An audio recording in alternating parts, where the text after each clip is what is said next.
Eccoci amici della pesca e non solo, sono Temossi Giorgio e questo è il mio canale Ligurian Fishing Adventure. Quest'oggi tratteremo un argomento un po' particolare, infatti parleremo dei divieti per chi pratica la pesca subacquea. I divieti principali sono fondamentalmente 8, andiamo a scoprirli insieme. Difatti, ai sensi dell'articolo 129 del regolamento DPR numero 1639 del 68, intitolato Limitazioni, l'esercizio della pesca subacquea è vietato. Lettera A o punto 1. È vietata la pesca subacquea a una distanza inferiore a 500 metri dalle spiagge frequentate da bagnanti. B. Da una distanza inferiore a 100 metri da impianti fissi da pesca e da reti da posta dei pescatori professionisti.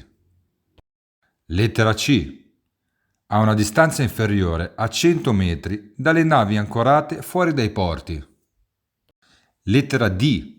In zone di mare di regolare transito di navi per l'uscita e l'entrata nei porti ed ancoraggio, determinate dal capo di compartimento marittimo. Lettera E. È vietata la pesca subacquea dal tramonto al sorgere del sole. Lettera F. È vietata la pesca subacquea con l'uso di apparecchi ausiliari di respirazione, bombole ed erogatore.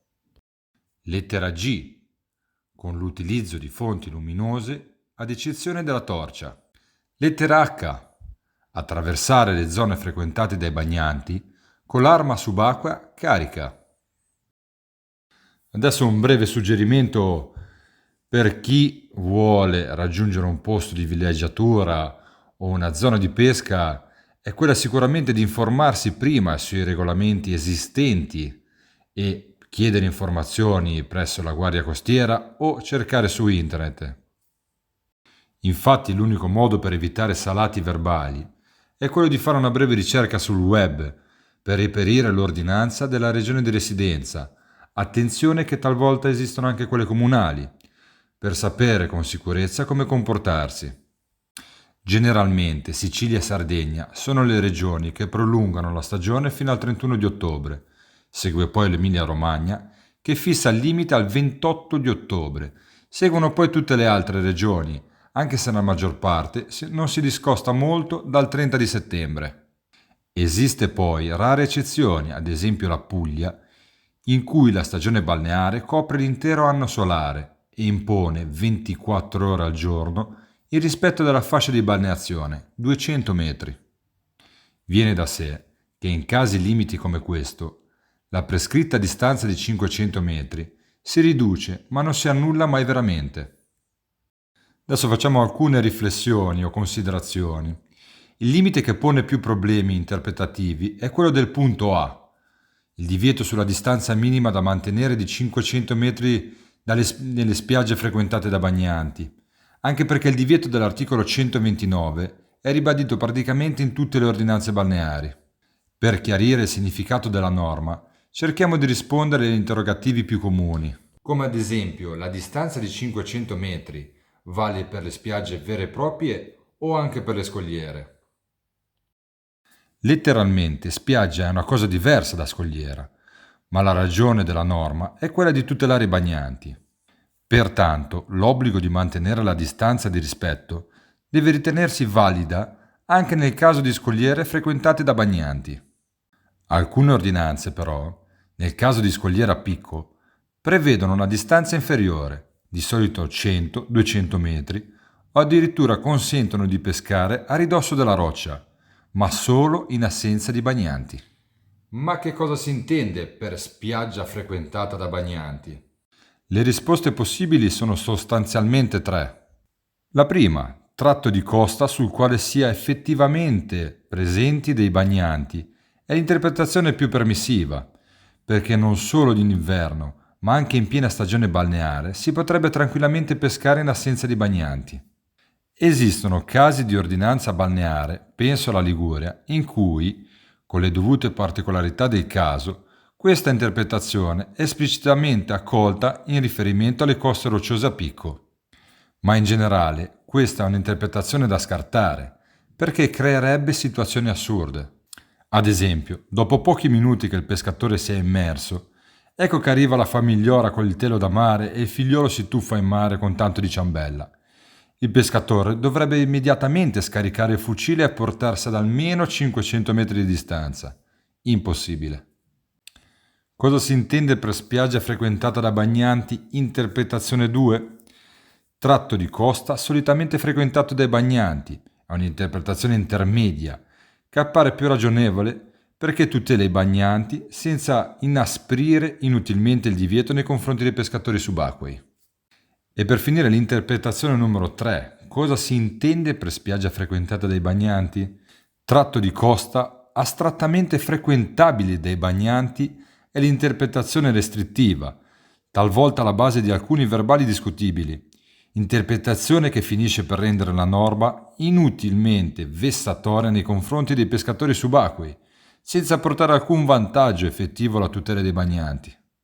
Questo tratto di costa, infatti, resta astrattamente frequentabile da bagnanti anche in pieno inverno, dato che, come si è detto, lo scopo è quello di tutelare i bagnanti. La soluzione preferibile ci appare quella dell'ipotesi numero 2. Di conseguenza, non solo il pescatore subacqueo deve stare alla larga dagli stabilimenti balneari, ma anche da quelle spiaggette raggiungibili solo via mare e quelle scogliere solitamente frequentate da bagnanti. Ma la distanza di 500 metri varrà solo nella stagione balneare o per tutto l'anno? L'articolo 129 del regolamento è una norma con forza di legge, valida su tutto il territorio e tutto l'anno.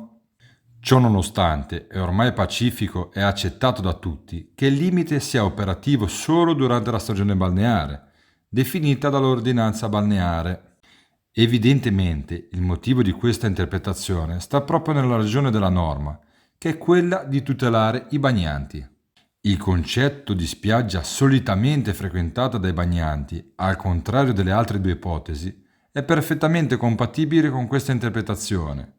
Se si accogliesse il concetto di spiaggia frequentata da bagnanti dei punti 1 o 3, infatti, non avrebbe senso porre dei limiti temporali che la legge non ha previsto. Un'altra domanda un po' più complessa.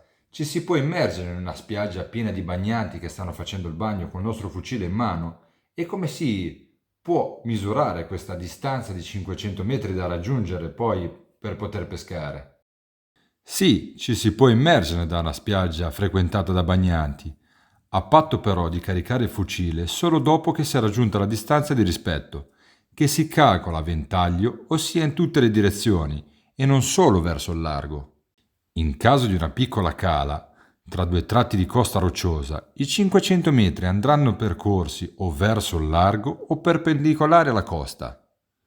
I punti B e C dell'articolo 129 non richiedono particolari commenti, mentre il punto D, che vi ricordo essere il divieto di pesca subacquea in zone di mare di regolare transito di navi per l'uscita e l'ingresso nei porti e nelle zone di ancoraggio, conferma l'importanza di rivolgersi alle capitanerie di porto per conoscere le limitazioni locali.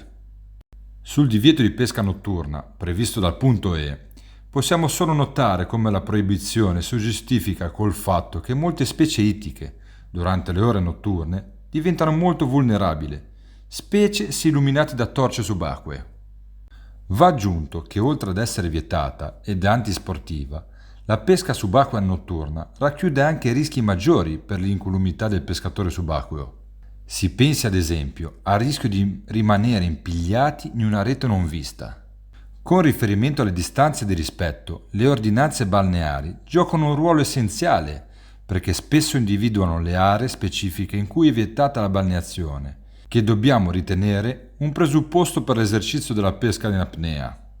È poi da notare come la distanza di 500 metri appaia eccessiva, soprattutto in considerazione del fatto che un problema qualsiasi o un malessere potrebbe avere gravi conseguenze in determinate circostanze.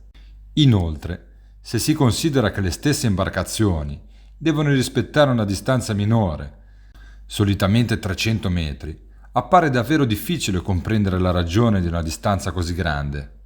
Occorre segnalare anche che a volte capita di imbattersi in ordinanze che prevedono distanze inferiori a quelle usuali. Io personalmente non sono un pescatore subacqueo, ma mi ha fatto veramente piacere conoscere regolamenti e divieti, perché spesso e volentieri, anche per chi pesca semplicemente con una canna, è possibile imbattersi in pescatori subacquei. Abbiamo visto come la legge italiana spesso e volentieri incasina le cose da sola, ma questo è il quanto. Nel prossimo episodio invece continueremo a parlare di divieti e regolamenti, ma questa volta per i diportisti, quindi possessori di barca. Io sono Te Mossi Giorgio, questo è il mio canale Ligurian Fishing Adventure. Per chi non l'avesse ancora fatto, iscrivetevi al canale perché siamo in tanti, ma possiamo diventare tantissimi. Io vi aspetto al prossimo episodio.